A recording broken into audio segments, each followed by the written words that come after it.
نظر کرو اور دیکھو، کیا کوئی غم میرے غم کی مانند ہے جو مجھ پر آیا ہے۔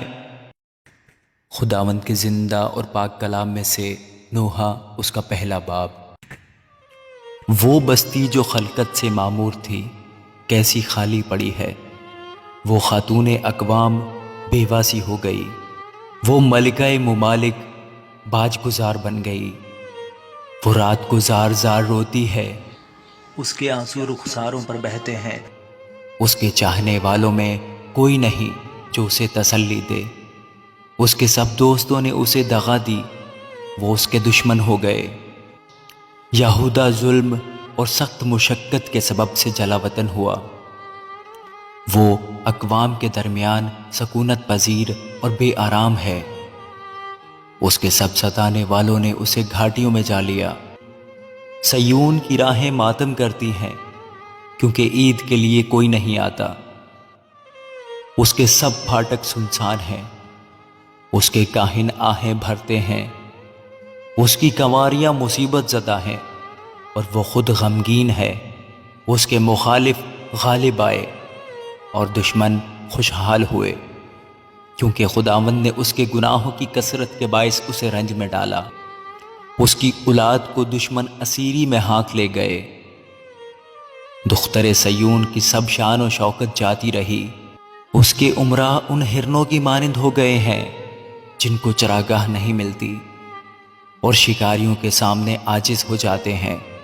یروشلم کو اپنے رنج و مصیبت کے ایام میں، جب اس کے باشندے دشمن کا شکار ہوئے اور کسی نے مدد نہ کی، اپنی گزشتہ زمانہ کی سب نعمتیں یاد آئیں، دشمنوں نے اسے دیکھ کر اس کی بربادی پر ہنسی اڑائی۔ یروشلم سخت گناہ کر کے نجس ہو گیا، جو اس کی تعظیم کرتے تھے سب اسے حقیر جانتے ہیں، کیونکہ انہوں نے اس کی برہنگی دیکھی۔ ہاں، وہ خود آہیں بھرتا اور منہ پھیر لیتا ہے، اس کی نجاست اس کے دامن میں ہے، اس نے اپنے انجام کا خیال نہ کیا، اس لیے وہ نہایت پست ہوا اور اسے تسلی دینے والا کوئی نہ رہا۔ اے خداوند، میری مصیبت پر نظر کر، کیونکہ دشمن نے گھمنڈ کیا ہے، دشمن نے اس کی تمام نفیس چیزوں پر ہاتھ بڑھایا ہے، اس نے اپنے مقدس میں اقوام کو داخل ہوتے دیکھا ہے جن کی بابت تو نے فرمایا تھا کہ وہ تیری جماعت میں داخل نہ ہو۔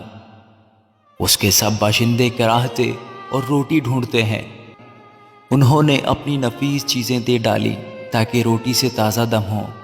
اے خداوند، مجھ پر نظر کر، کیونکہ میں ذلیل ہو گیا۔ اے سب آنے جانے والو، کیا تمہارے نزدیک یہ کچھ نہیں؟ نظر کرو اور دیکھو، کیا کوئی غم میرے غم کی مانند ہے جو مجھ پر آیا ہے، جسے خداوند نے اپنے قہر شدید کے وقت نازل کیا۔ اس نے عالم بالا سے میری ہڈیوں میں آگ بھیجی اور وہ ان پر غالب آئی۔ اس نے میرے پاؤں کے لیے دام بچھایا، اس نے مجھے پیچھے لوٹایا، اس نے مجھے دن بھر ویران و بیتاب کیا، میری خطاؤں کا جوا اسی کے ہاتھ سے باندھا گیا ہے، وہ باہم پیچیدہ میری گردن پر ہیں، اس نے مجھے ناتواں کر دیا ہے۔ خداوند نے مجھے ان کے حوالہ کیا ہے جن کے مقابلے کی مجھ میں تاب نہیں۔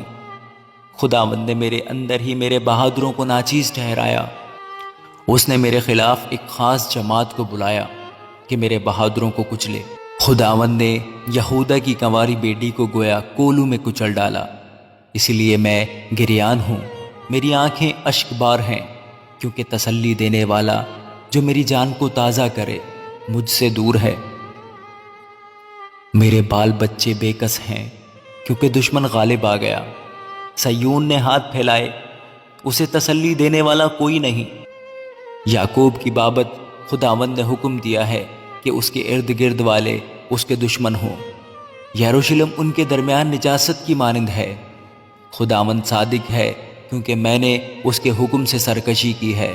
اے سب لوگوں، میں منت کرتا ہوں، سنو اور میرے دکھ پر نظر کرو۔ میری کنواریاں اور میرے جوان اسیر ہو کر چلے گئے، میں نے اپنے دوستوں کو پکارا، انہوں نے مجھے دغا دی۔ میرے کاہن اور بزرگ اپنی جان کو تازہ کرنے کے لیے شہر میں کھانا ڈھونڈتے ڈھونڈتے ہلاک ہو گئے۔ اے خداوند دیکھ، میں تباہ حال ہوں، میرے اندر پیچ و تاب ہیں، میرا دل میرے اندر مضطرب ہے کیونکہ میں نے سخت بغاوت کی ہے۔ باہر تلوار بے اولاد کرتی ہے اور گھر میں موت کا سامنا ہے۔ انہوں نے میری آہیں سنی ہیں، مجھے تسلی دینے والا کوئی نہیں۔ میرے سب دشمنوں نے میری مصیبت سنی، وہ خوش ہیں کہ تو نے ایسا کیا۔ تو وہ دن لائے گا جس کا تو نے اعلان کیا ہے، اور وہ میری مانند ہو جائیں گے۔ ان کی تمام شرارت تیرے سامنے آئے، ان سے وہی کر جو تو نے میری تمام خطاؤں کے باعث مجھ سے کیا ہے، کیونکہ میری آہیں بے شمار ہیں اور میرا دل نڈھال ہے۔ آمین۔